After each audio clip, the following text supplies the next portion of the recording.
Cleveland Heights High School has always been an innovative school. In the 1970s, Heights High offered more than 60 different English classes, but one of those classes was a first of its kind and made national history. The Literature of the Holocaust class marked the first time an Ohio public high school offered an entire course dedicated to the study of the Holocaust. The class was created by the indomitable and pioneering Leatrice Rubinsky.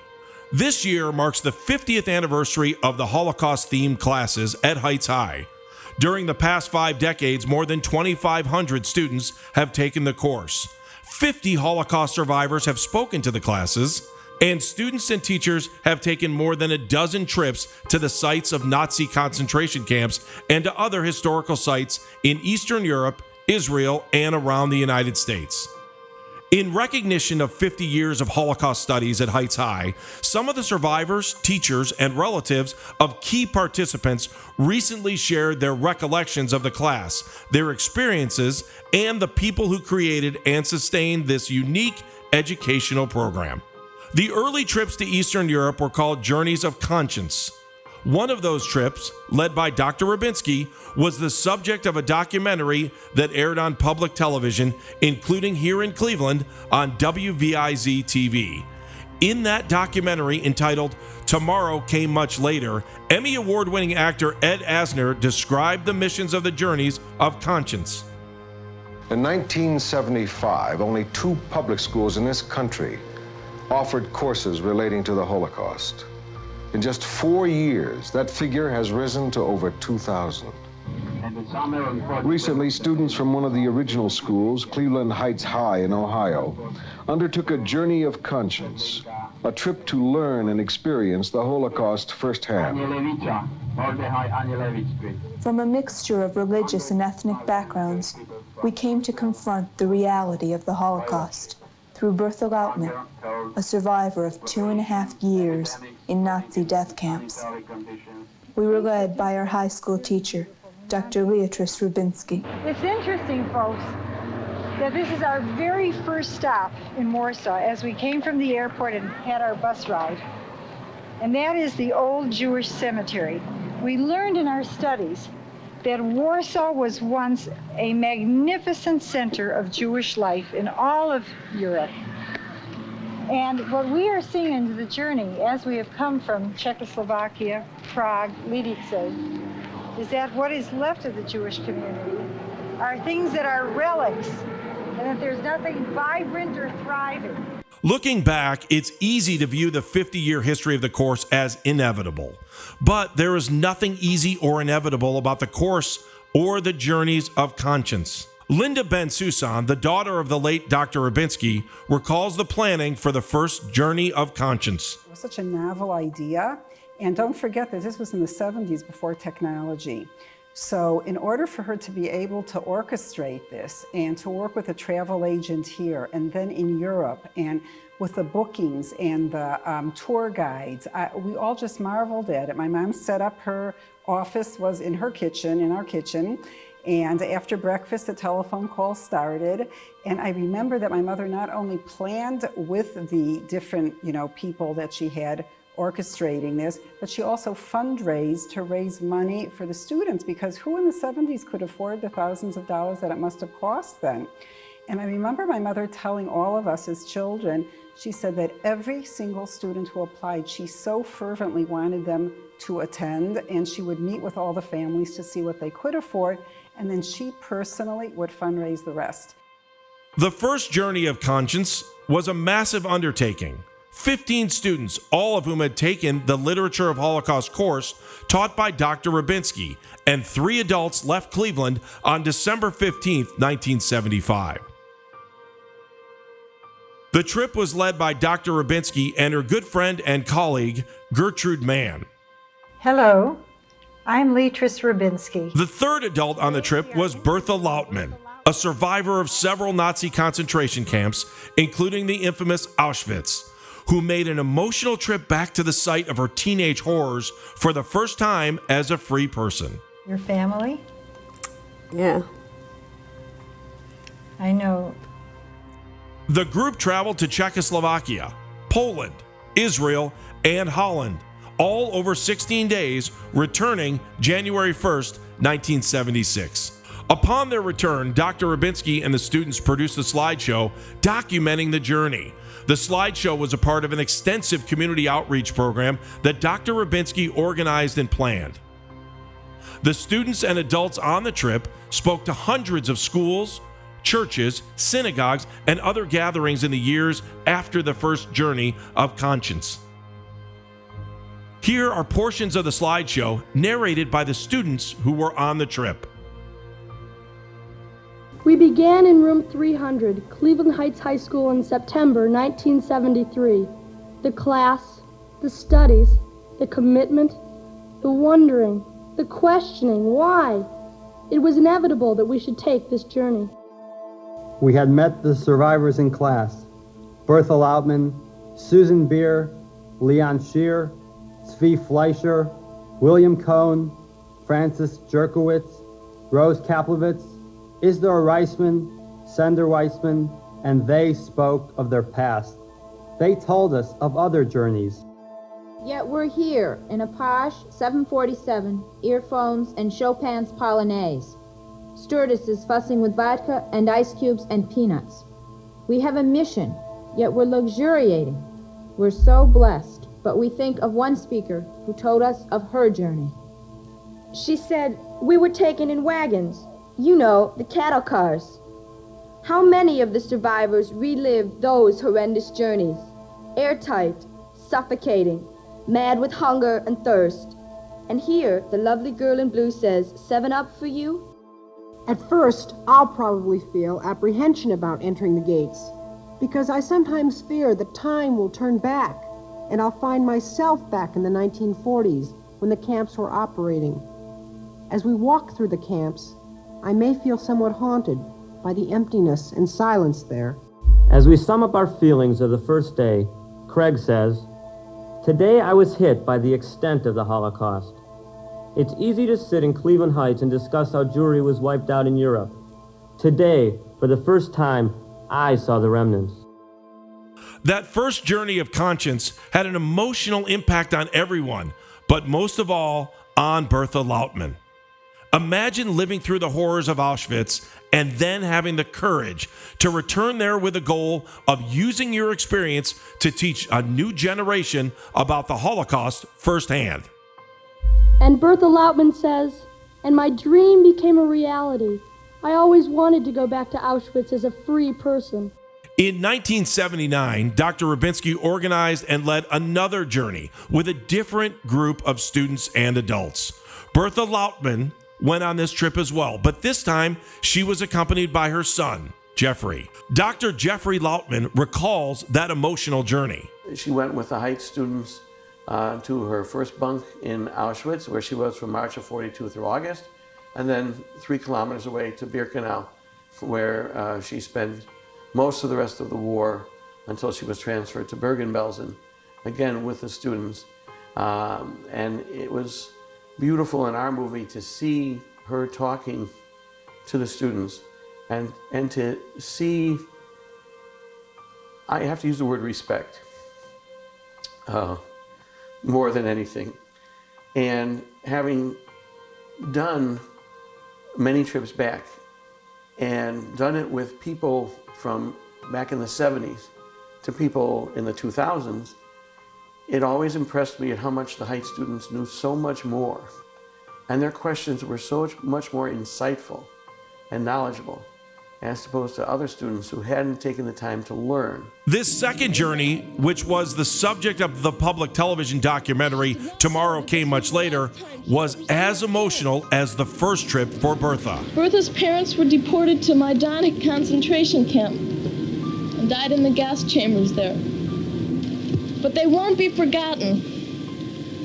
Their memory lives on through Bertha and her children and all of us who know and love Bertha. We've come 6,000 miles to pay tribute to Bertha's parents and all the others who have died here. And the smell of death. This is where my brother and 2 sisters and my sister-in-law with 2 children. I have no idea from aunts and uncles and cousins. And this is how every Jewish family was. Lost everybody here. Barrack 27 was Bertha's home for 2.5 years. This is Bertha's room. Left through the door, the second bunk on the right, in the middle.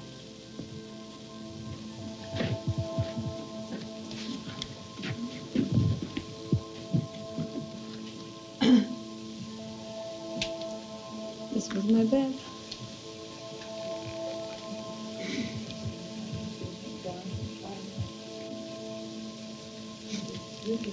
Where did you sleep? Out here or closer in there? 6 of us. Any old way, whatever way. Tomorrow will be free. But tomorrow really didn't come tomorrow. It came much later. Then many, many died and never lived to see the tomorrow.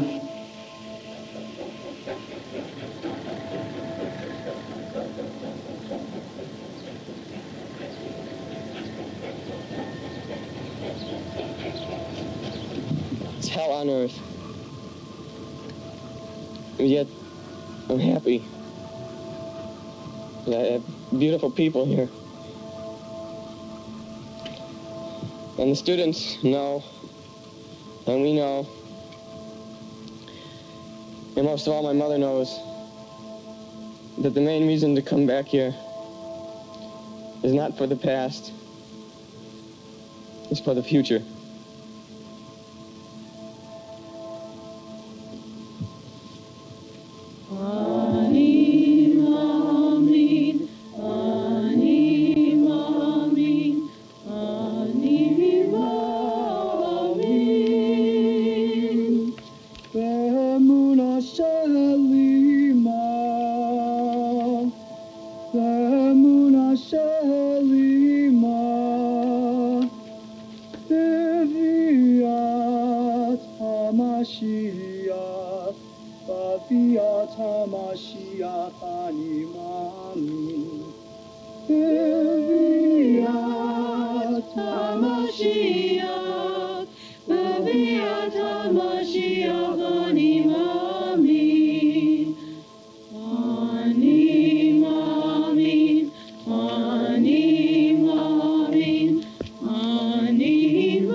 Never shall I forget that night, the first night in camp, which has turned my life into one long night, 7 times cursed and 7 times sealed. Never shall I forget that smoke. Never shall I forget the little faces of the children, whose bodies I saw turned into wreaths of smoke beneath a silent blue sky. Never shall I forget those flames which consumed my faith forever. Never shall I forget that nocturnal silence which deprived me, for all eternity, of the desire to live. Never shall I forget those moments which murdered my God and my soul and turned my dreams to dust. Never shall I forget these things, even if I am condemned to live as long as God himself. Never.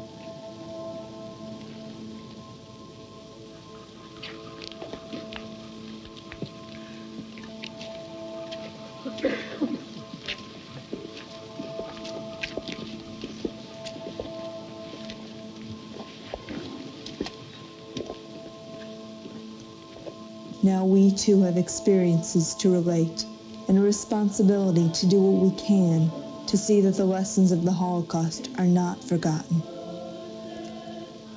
We have gained a greater appreciation of the importance of every human life.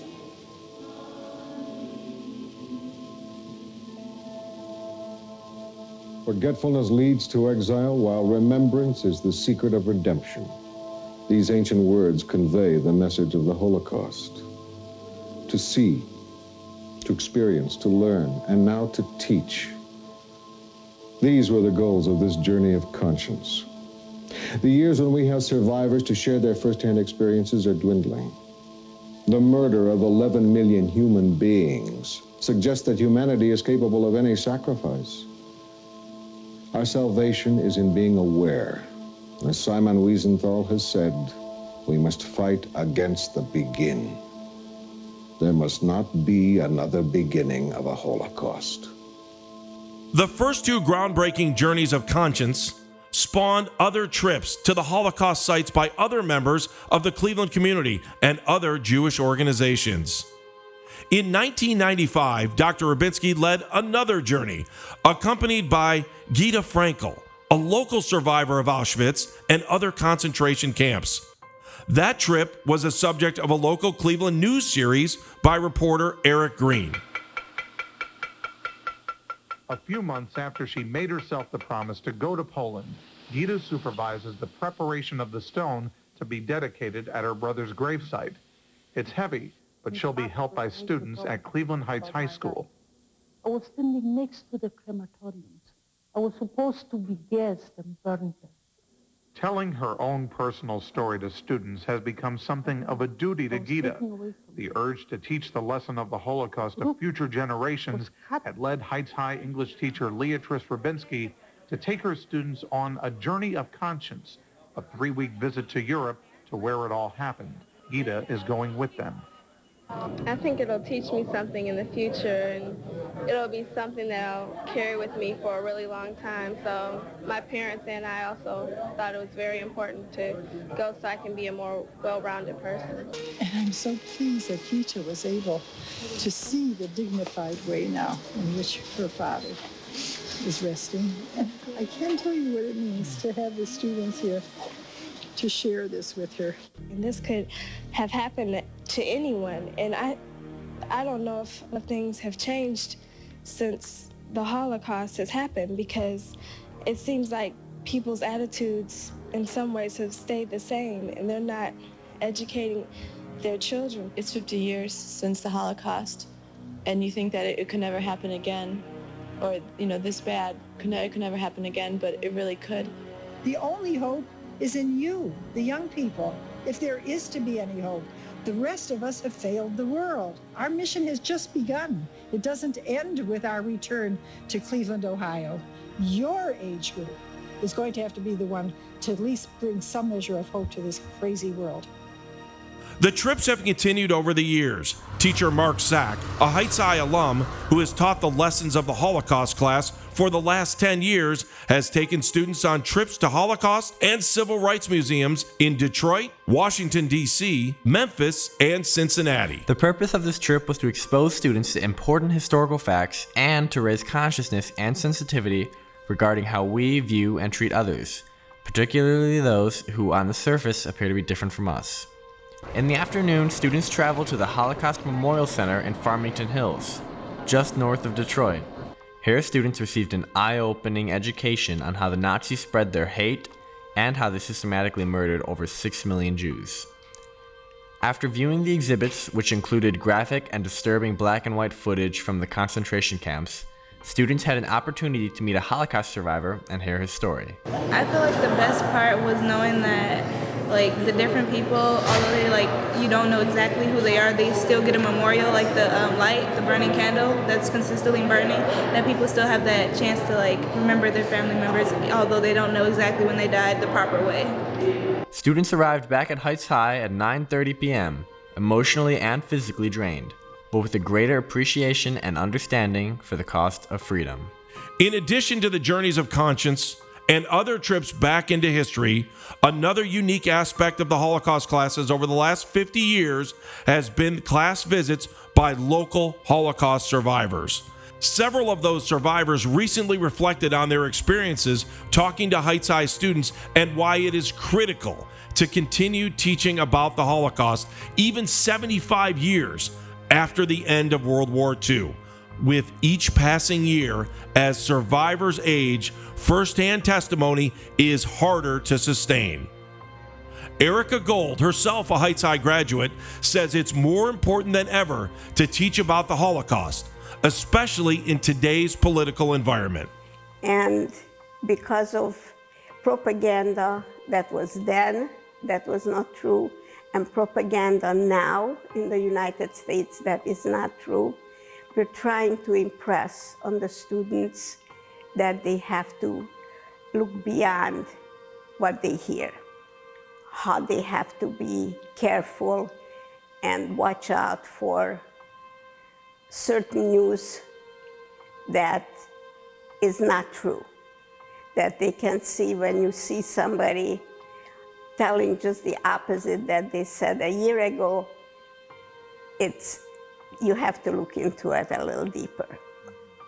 I'm trying to impress on them that they need to vote because people died for the privilege that they should be able to vote, and they'll have to do it. It's their obligation.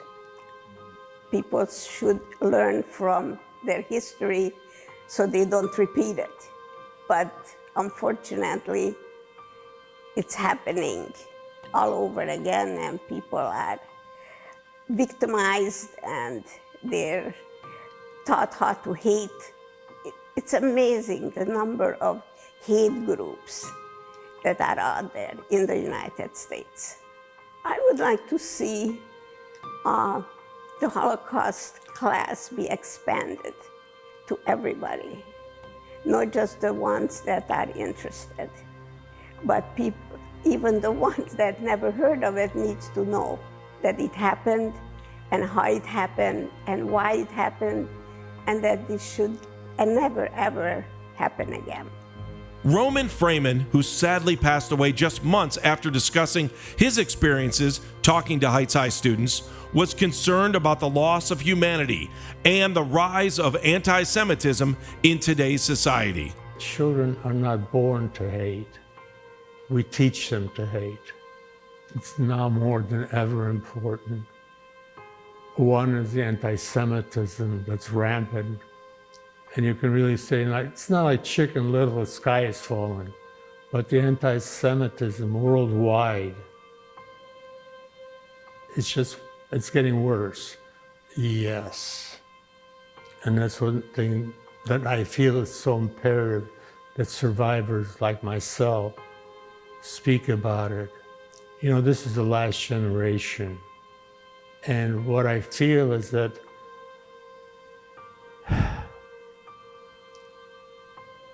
the survivors, once they are gone, the only place you're going to be able to see this is in a movie or in a book.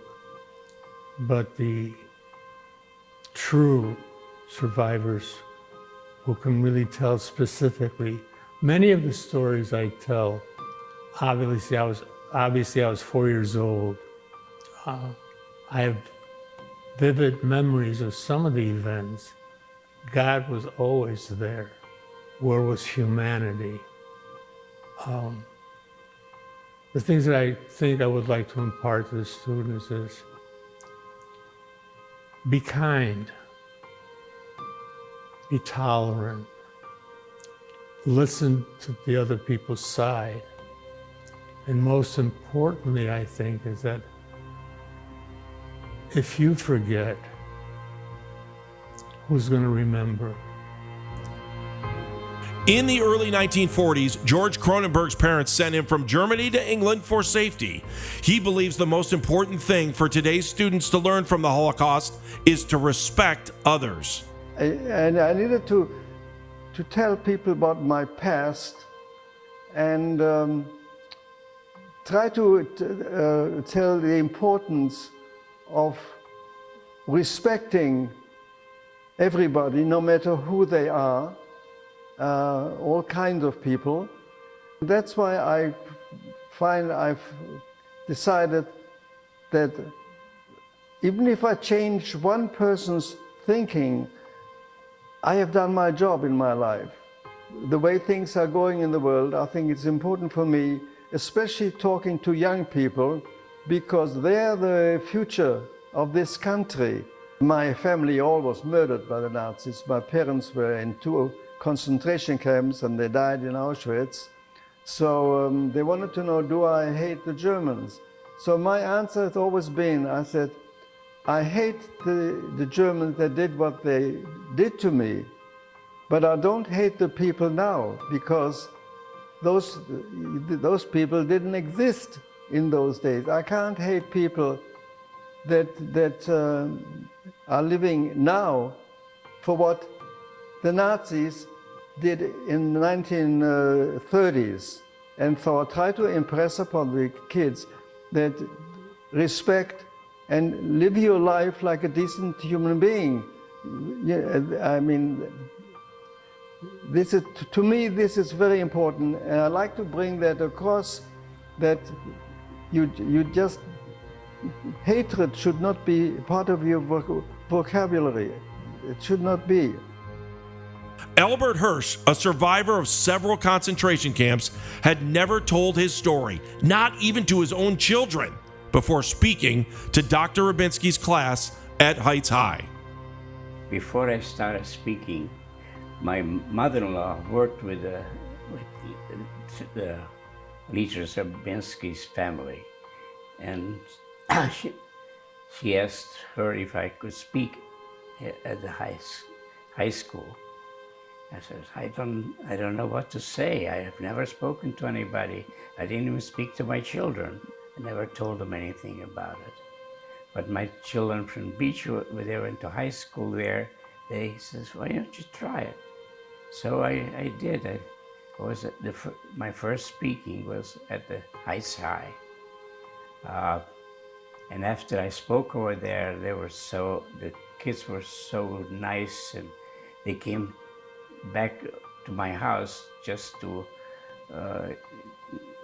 speak out more explanation about it. They couldn't believe it, and neither could I still believe it today. But they were very friendly, and after I spoke, they hugged me and took pictures of me, wrote me letters. I still have a lot of hundreds of letters I have from each one of them. I'm glad to speak to them. If I can only help one person, to me, I'm satisfied with that. You know, in the Jewish way, if you save one person, it's like saving the whole world. Well, the main thing is you respect each other and forget about hating other people. Hate is the enemy of all humanity. And when you tell these stories in the classrooms, how do the students react? They're emotional, they're crying, they were very happy that I survived. It gave me a lot of power, just to say. We could not survive that, what I went through. In 1999, Dr. Rubinsky retired after teaching the class for more than 25 years. At that time, the class name and content transitioned from literature of the Holocaust to lessons of the Holocaust, and broadened its focus to include other examples of historical atrocities and the lessons that young people can learn from these events. Saul Factor, who followed Dr. Rubinsky in teaching the class, thinks as time goes on, it will be harder and harder to really reach students, but it is vital that we try. Very simply, we haven't learned the lessons. And it's becoming, obviously, unfortunately, abundantly clear year after year. So it is important for them to study it. Also, of course, the survivor population is dying off very quickly, unfortunately. It is very important to have them recorded and for students to listen to them. And I can tell you that when I've given talks and others, the students get very, in some cases, very emotional. You know, they may have had a parent at home who said, oh, that's bunk, you know. So it becomes important. Since Saul Factor, 2 Heights High graduates have taught lessons of the Holocaust, Adrienne Yelsky, the daughter of two survivors, was somewhat hesitant to take on teaching the class because of her close personal connection to the Holocaust. This is an elective that required work. It required emotion. It required conversation, thinking. I think that when we moved it over, so it was no longer the literature of the Holocaust, so they didn't have, huge amounts of research on a specific, on Himmler or, the Goering or whatever. It was more, we also called it lessons of the Holocaust. So one of the big things for me was that the Holocaust was not the only part of this class. It was about, I think, a third of the class. The rest of the time we spent on genocides throughout the world, the history of genocides, hate groups, which is a topic that today is absolutely, it's so rampant that it's totally out of control. And the good guys, the righteous Gentiles, as they call them, the people that helped, who didn't have to help, who risked their lives. So that was, I think that those kind of lessons were really important for these kids, to the never again, and that how that's not happening and it's up to them to keep working at it and keep working at it. It was more important for me that they be thinking and writing than to be getting facts. The dates were not that important, the names were not important. Who cares? Who cares who these bad guys were? They were bad guys. How are we going to keep that from ever happening again? It's about hate and how to overcome hate and how to deal with human beings in a rational, fair way, and how to uplift marginalized people. I mean, I think that it's incredibly important for a school like Cleveland Heights. Cleveland Heights has always been progressive and forward-thinking. The people that live in this community, who are still supporting the public education of this community, deserve that, and they want their children to get African American history, but to also get Holocaust. And we just need to recognize it and see what we can do to come together and understand it so that we stop hating, and the first way to do it is by learning. And for me to teach it was, the greatest honor. Mark Sack took over in 2012 and is still currently teaching the course. He's a 1976 Heights High grad and actually took one of the first classes taught by Dr. Rubinsky. He says it's his mission in teaching about the Holocaust to instill in the students a sense of empathy and tolerance and to enlighten their hearts. Unfortunately, I think we can all agree, any observer of what's happening in our country today has seen a rise in the level of, again, animosity, hostility, division between camps or groups of folks. People are targeted as individuals, as members of groups. So I believe that teaching about the Holocaust can hopefully have an impact on young people to understand that there are risks, there are identifiable elements that can lead our society down a path of violence, and people are talking civil war, God forbid. So I think Holocaust education today is critically important, perhaps more important than it was a number of years ago.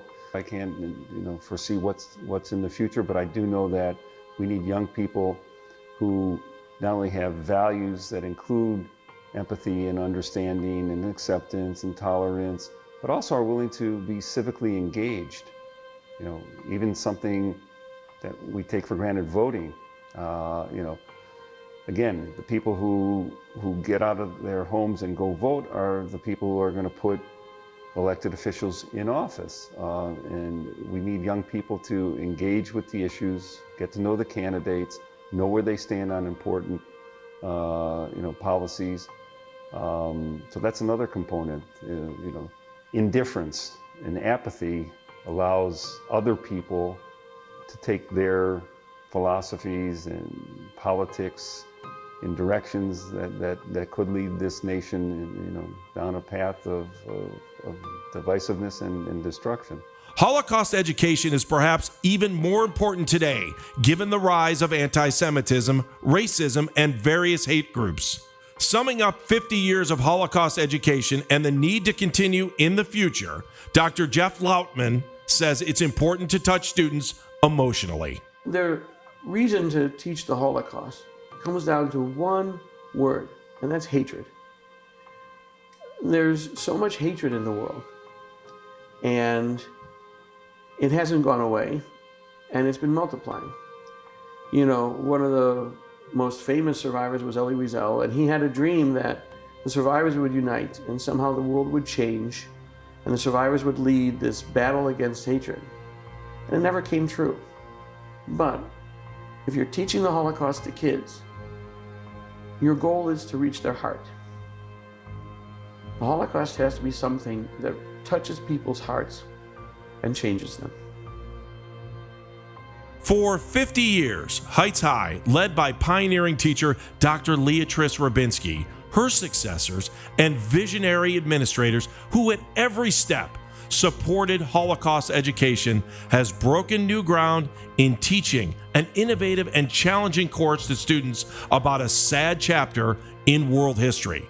Through firsthand experiences at the sites of some of the most horrific moments of the 20th century, and through listening to the lived experiences of Holocaust survivors, Heights High students have been privileged to experience history firsthand.